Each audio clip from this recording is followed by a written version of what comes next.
तो पिक्चर चल रही है क्या? ये किस तरह गाली गलौज एक दूसरे को, मुझे तो लगा सामने पड़ जाते तो कॉलर पकड़ के पटकी पटका हो जाती। ये क्या है इन लोगों के बीच? देखिए विजय जी, सबसे बड़ी बात है कि 15 साल की सत्ता कांग्रेस की जब गई थी, उस समय शीला दीक्षित के बारे में पहले कहा जाता था आंटी नंबर 1। तो दिल्ली का जिस तरह से उन्होंने विकास किया था, उसकी सब तारीफ करते थे। लेकिन कॉमनवेल्थ के समय में ऐसा एक दाग लगा और एक करप्शन का ऐसा वातावरण बना, जिसके चलते आम आदमी पार्टी का प्रादुर्भाव हुआ। और आम आदमी पार्टी से जब जब नजदीकी आने की कोशिश की कांग्रेस के हाईकमान ने, आपको याद होगा, चाहे संदीप दीक्षित हो या अजय माकन हो या स्थानीय कांग्रेस की जो लीडरशिप थी दिल्ली की, बार बार उन्होंने विरोध किया। तो उनको पता था कि ये कांग्रेस के सीने पर पैर रखकर आगे बढ़े।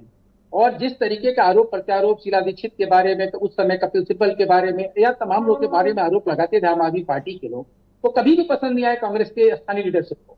लेकिन एक बड़ा गोल अचीव करने के लिए उन्होंने आम आदमी पार्टी को भी अपने गठबंधन का हिस्सा बनाया। लेकिन परिणाम क्या हुआ? हरियाणा देखिए, गुजरात देखिए, गोवा देखिए, हर जगह उन्होंने अपने फायदे की पॉलिटिक्स की।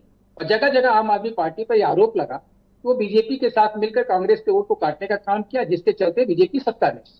आज की जो परिस्थिति है, ये कांग्रेस को भी समझना पड़ेगा और आम आदमी पार्टी को भी। एक दूसरे को आप गाली गलौज करके, अपमानित करके कुछ नहीं मिलने वाला है।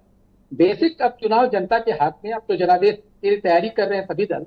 बीजेपी को सिर्फ इसमें लड्डू दिखाई दे रहा है। क्या ये उनको लगता है कि अवसरवादियों अगर का दोनों दल गठबंधन है आपस जो में, इंडिया अलायंस के तौर पर है? क्योंकि इनकी फूट, इनके झगड़े और कलह सामने आ गई है। कांग्रेस भी कई बार अपने सहयोगी दलों के साथ बड़ी निर्मम तरीके से पेश आती है।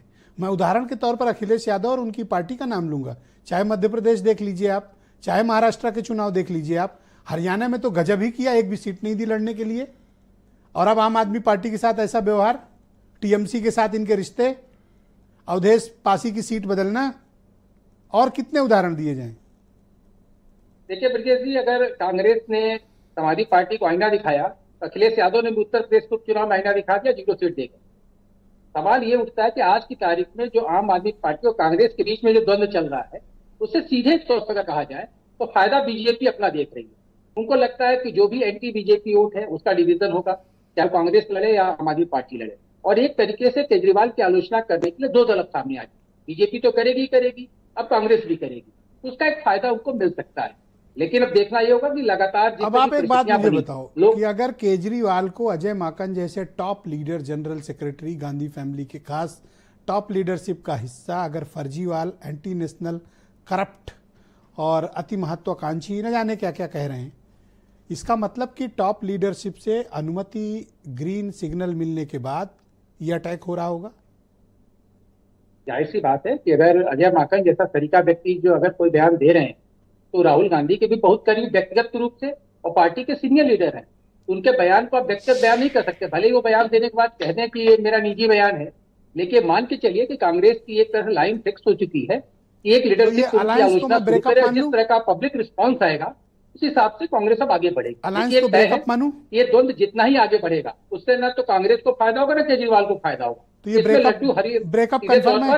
अगर देखा जाए तो बीजेपी के हाथ में जाती हुई दिखाई दे। ब्रेकअप हो गया इनका, मान लें? जिस तरीके के वाक्य तो शुरू हुए, हम तो इंतजार करेंगे अभी संदीप दीक्षित के भी बयान के आने का।